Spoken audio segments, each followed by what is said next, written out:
In this video, I want to look at the different types of charity constitution there are in the UK and draw out some similarities and differences between them. A charity's constitution must contain clauses that define and specify the charity's name, aims and objectives, and what powers the trustees who control the charity can use to run and manage it.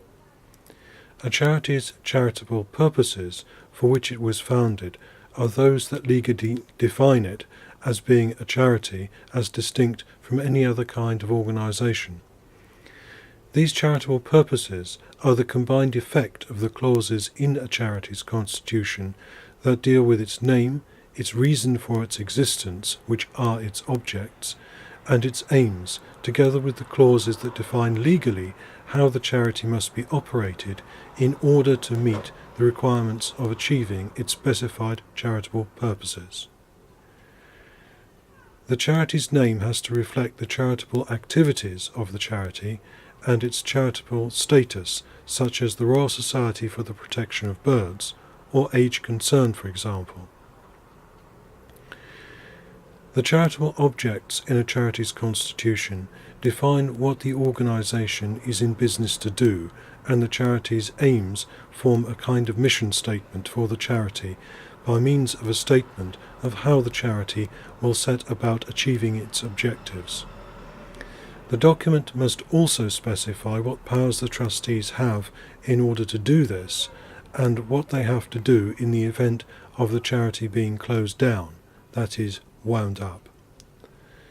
This is why the constitution of a charity is often referred to as the charity's governing document, because any given charity is legally and functionally defined in management and organisational terms by the contents of its governing document. The charity may make rules and regulations and enact policy, but these are always subservient to the provisions of the governing document. The only exception to this rule is where the proposed rule, regulation or policy is a proposal to change the provisions of the actual constitution itself. Some kinds of charity are able to do this under the terms of their constitution, and others are not. I'm going to quickly run through the different types of governing document for each kind of charity. Firstly, charitable trusts. Charitable trusts have a trust deed as their governing document or constitution, and they do not have a formal charity membership, and they are managed by an appointed board of trustees who appoint new trustees like themselves to the board. They may also appoint specific people to a minority of seats on the board to bring on board specific expertise in a non-voting capacity. This process is known as co-option to the board.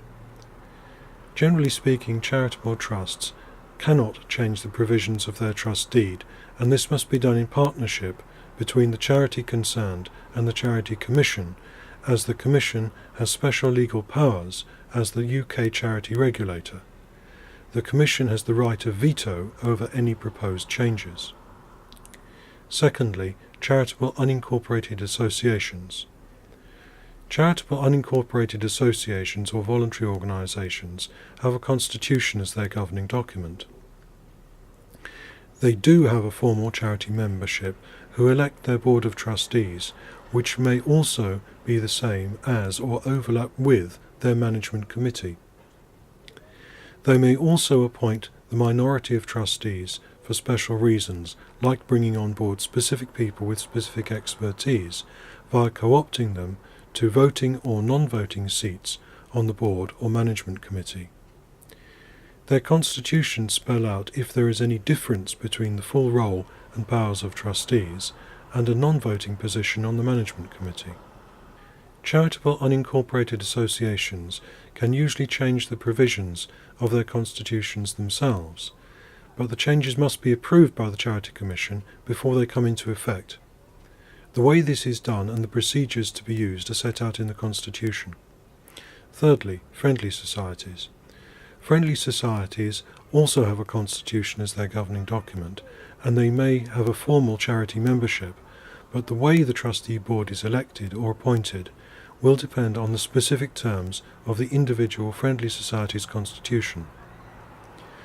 Like charitable unincorporated associations, friendly societies' constitutions spell out if there are any differences between the full role and powers of trustees and a non-voting position on the management committee.